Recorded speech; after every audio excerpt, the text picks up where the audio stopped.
Before we begin, viewer discretion is strongly advised. The following is for educational and entertainment purposes only.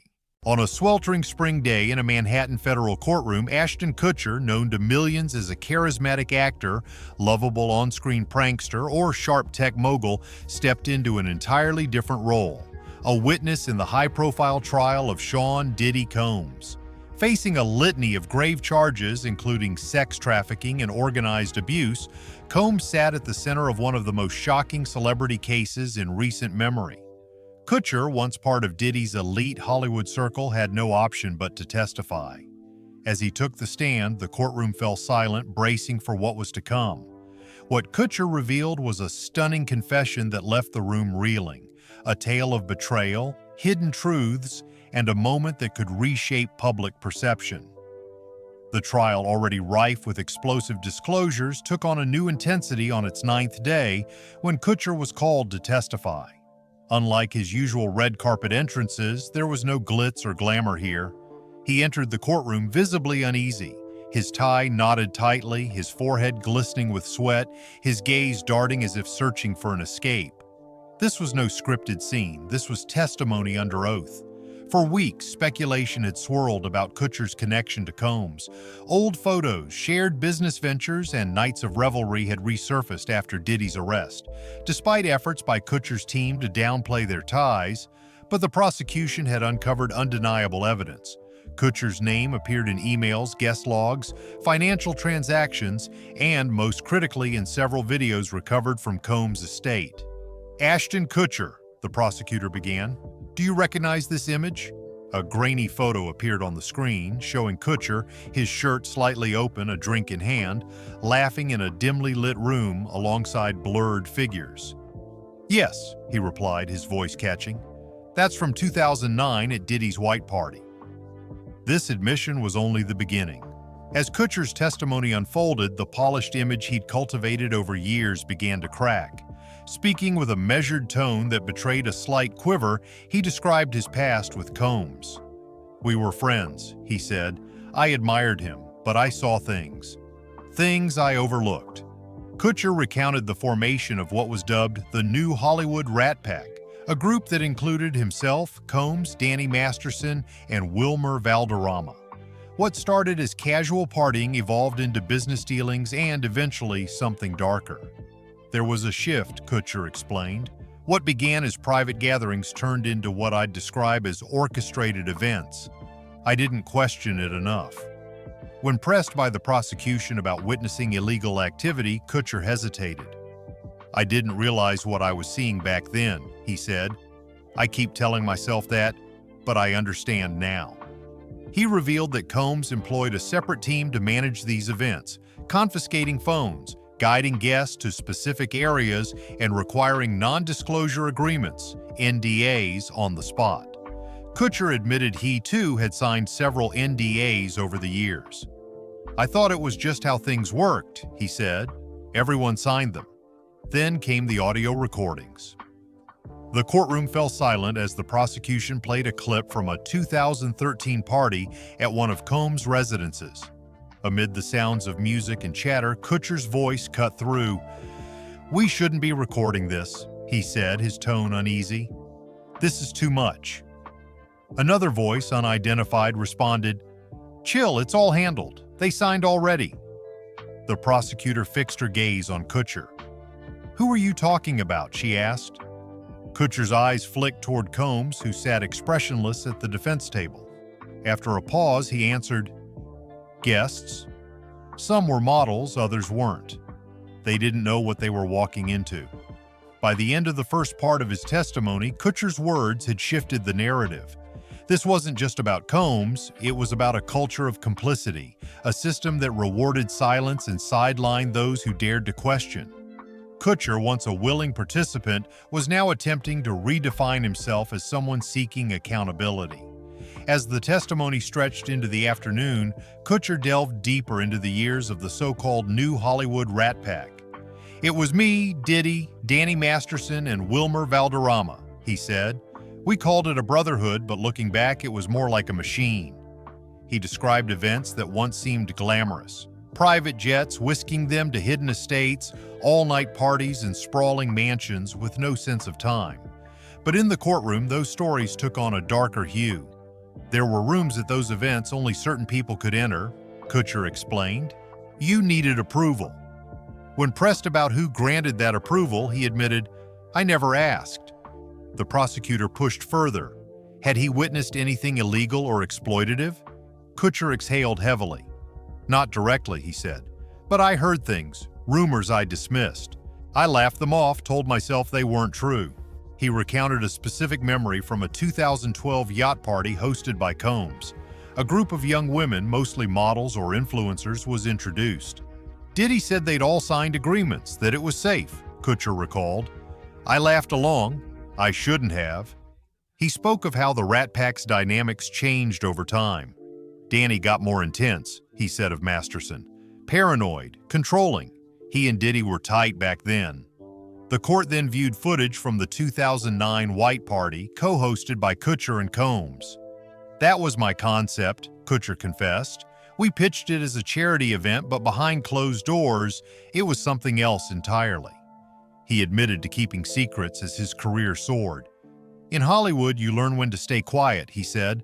I was earning millions, building a brand. I didn't want to jeopardize that. He revealed that guests who asked too many questions were quietly excluded. There was a guest list and a blacklist, he said. Cross Diddy and you were done. Everyone knew it. Kutcher also referenced a disturbing incident involving a female guest and another celebrity, whose name was withheld in court. I checked on her, he said.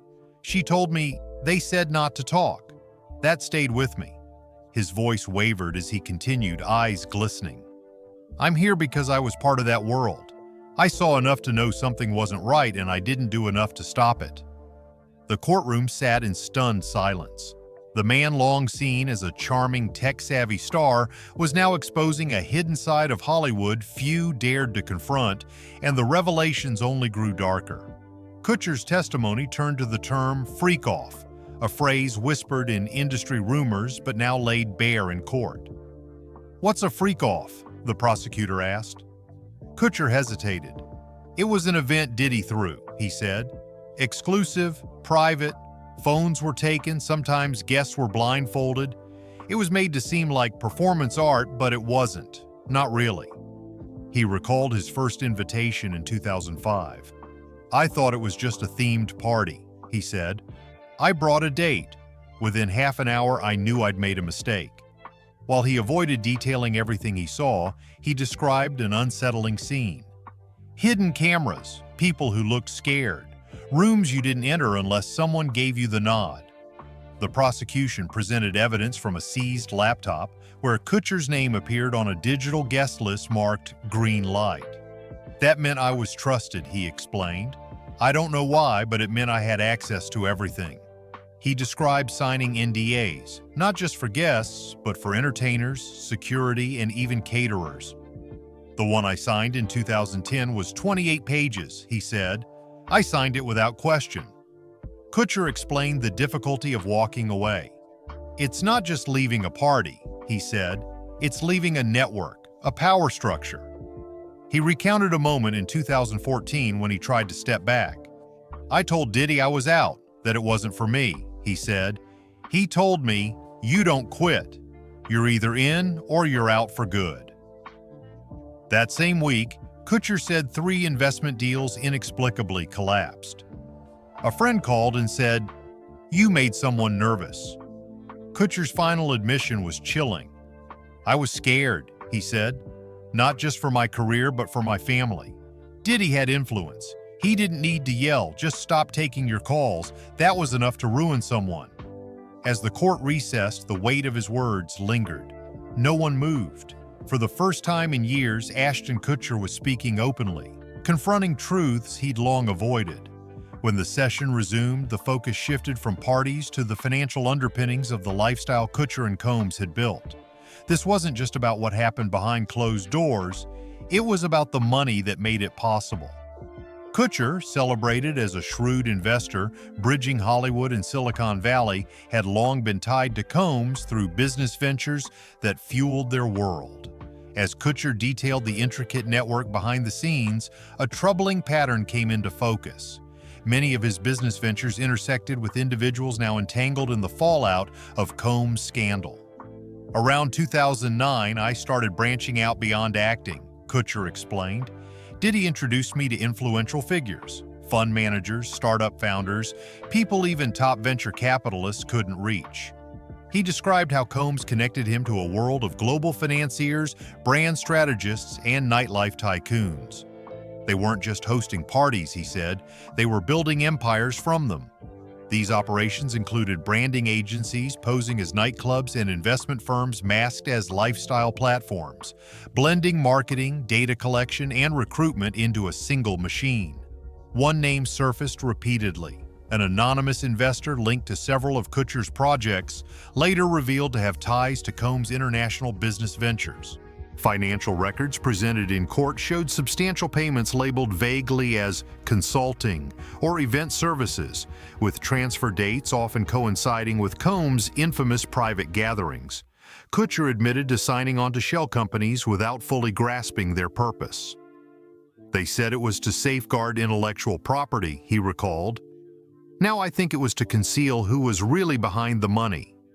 When the prosecutor asked why he didn't probe further, Kutcher lowered his gaze. The payouts were huge, he said, and I didn't want to be the one asking uncomfortable questions. The prosecution unveiled a timeline of Kutcher's investments, from his involvement in an exclusive Los Angeles tech hub to a nightlife-focused app that collapsed shortly after securing millions in funding. Funding now tied to accounts frozen by federal authorities. Kutcher acknowledged receiving updates from the app's team, but was unaware that user data, including names, locations, and biometric information, had been quietly sold. I didn't know, he said, but I should have.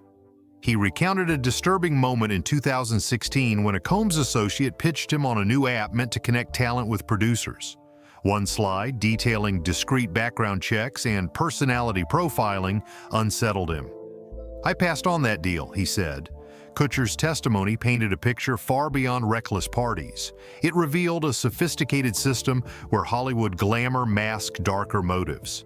At its core were familiar faces, smiling for magazine covers and award shows, while quietly profiting from deals sealed in secrecy. As time passed, Kutcher's inner circle began to shrink. The so-called New Hollywood Rat Pack started to unravel, not due to public scandals, but because of an underlying struggle for control.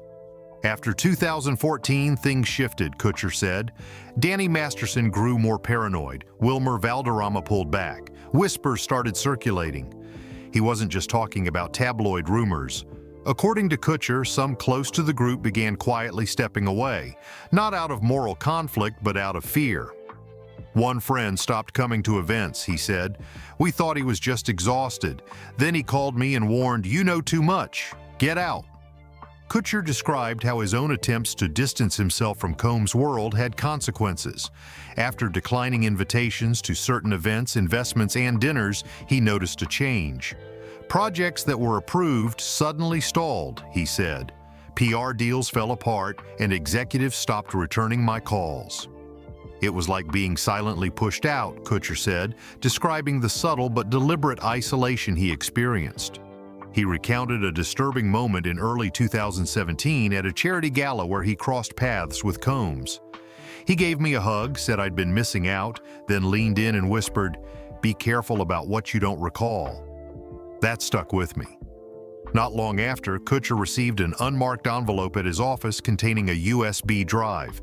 It held footage from a 2012 party, nothing criminal, but compromising enough to send a message. I understood the warning, he admitted. Fear began to shape his choices. He stayed silent, avoided confrontation, and tried to quietly distance himself, hoping to slip away unnoticed. But someone was always watching. Every time I pulled back, something surfaced, he said. A tabloid story, a leaked email, a lawsuit threat. I was constantly scrambling to protect my reputation and my family. His deeper worry, however, was his conscience. Kutcher recalled a late-night call in 2018 from a friend warning him about an impending civil suit against one of the Rat Pack members. They told me, "Don't worry, we'll take care of it," he said. That's when I realized this wasn't just a group of friends, it was a cleanup operation. He began severing ties, discreetly redirecting investments, cutting contacts, and revising contracts. Yet the past lingered. Business partners still mentioned Combs with admiration, tech entrepreneurs hinted at exclusive funding opportunities, and Kutcher could only offer a forced smile. "It felt like a shadow I couldn't escape," he said. "The worst part, I helped create it." By 2020, Kutcher had worked tirelessly to polish his public image. His investments were framed as charitable, his media appearances curated to project wholesomeness, his family life presented as idyllic. But beneath it all, he was in retreat. He wasn't alone. The entertainment industry was changing. The pandemic forced celebrities into seclusion, and scandals began to emerge. Combs' name, once spoken in hushed tones, was now headline news. "When I heard about the first raid," Kutcher said, "I wasn't shocked, I was relieved, but that relief was short-lived." Subpoenas, news articles, and social media posts soon followed, resurfacing old photos and dragging Kutcher's name back into the fray. No amount of PR could contain the fallout. He described the day federal agents arrived at one of his business properties with a warrant, demanding access to archived footage, emails, and travel records. "I handed over everything," he said. He also explained his silence during the early stages of the controversy. "I was afraid," he admitted, "not just of legal consequences, but of how far this could reach, who it might hurt." The most damaging moment came in 2023 when a video surfaced from a Hamptons party co-hosted by Kutcher and Combs. The footage wasn't explicit, but it showed influencers being ushered by handlers into restricted areas. In the clip, Kutcher uttered a single line, "Keep them relaxed until it begins." When that video went public, everything shifted. "That's not what it seemed," Kutcher insisted in court, addressing the 2023 Hamptons video. "We were told it was a branding shoot, or at least that's what I believed." But public opinion was unforgiving. For a man whose career was built on charisma and trust, the backlash was devastating. Endorsements vanished, tech collaborators began pulling away, and investment funds quietly dropped him from advisory boards. "Mila, my wife, was furious," he revealed. "She'd urged me to cut ties years ago, but I didn't listen." Kutcher described the toll on his family, with his children asking why strangers shouted outside their home and news vans lingered nearby. "I had to explain things I couldn't even make sense of myself," he said.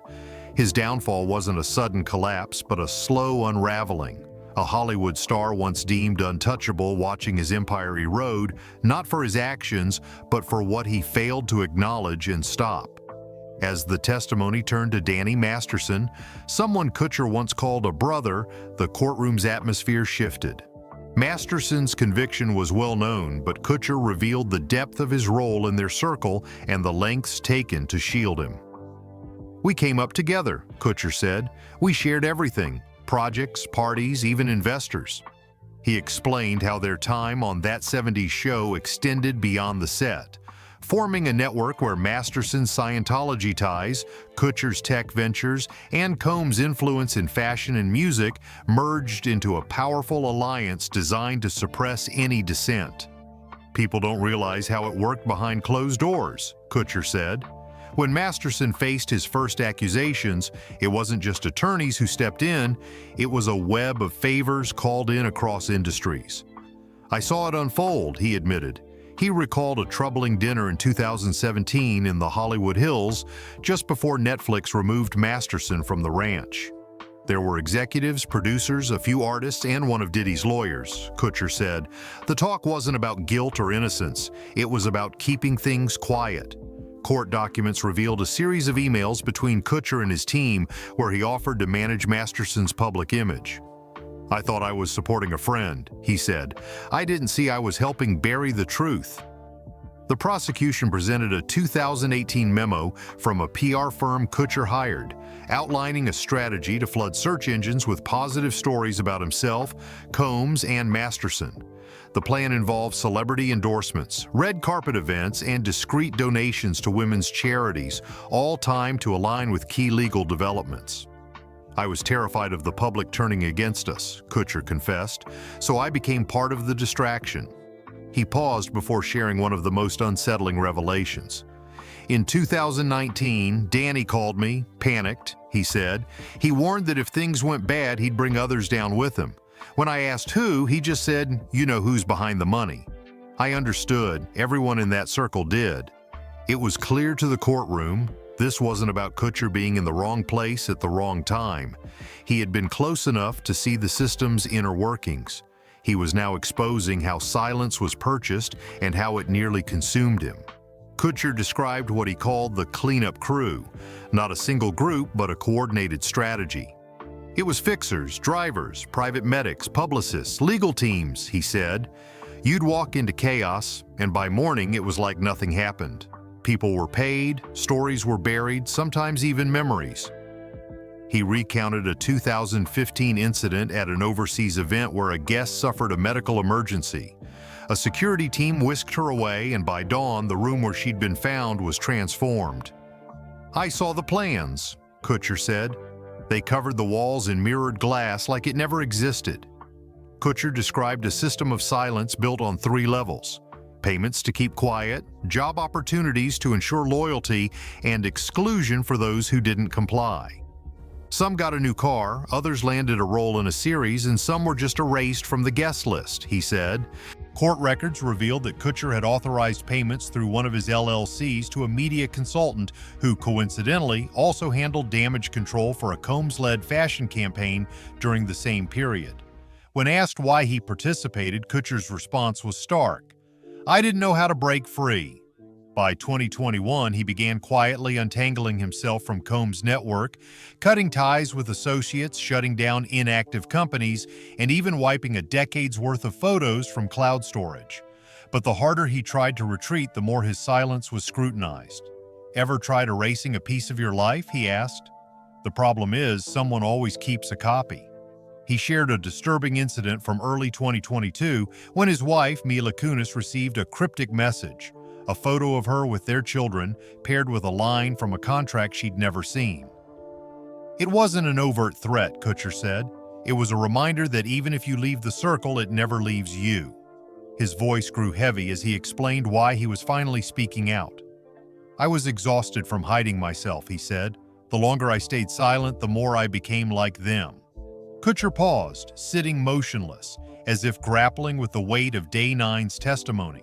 Not just for the courtroom, but for the legacy of everyone involved. "This isn't about saving my image," he said. "It's about salvaging whatever part of me I still recognize." When asked one final question, whether he would change anything if he could go back, Kutcher's answer was resolute. "I'd have walked away in 2005, he said, "the first time I saw a door close at one of those parties. I should have left. Instead, I stayed, smiled for cameras, pitched startups, while people were hurt behind closed doors." He revealed he had recently written letters to some victims, not seeking forgiveness, but to acknowledge their pain. "I just wanted them to know I see it now. All of it," he said. Turning to the judge before stepping down, Kutcher added, "Your Honor, if this court needs anything, emails, records, names, I won't resist. I've fought for the wrong people long enough." A heavy silence fell over the room. Even Combs remained expressionless. In that moment, the courtroom wasn't a stage for celebrities or tycoons. It was filled with the echoes of truths they'd all tried to suppress. Outside, the world watched, debating whether Kutcher was a man seeking redemption or a guilty figure hiding behind a polished facade. But one thing was undeniable. The veil of Hollywood's glamour was being lifted, revealing a far uglier reality than anyone wanted to face.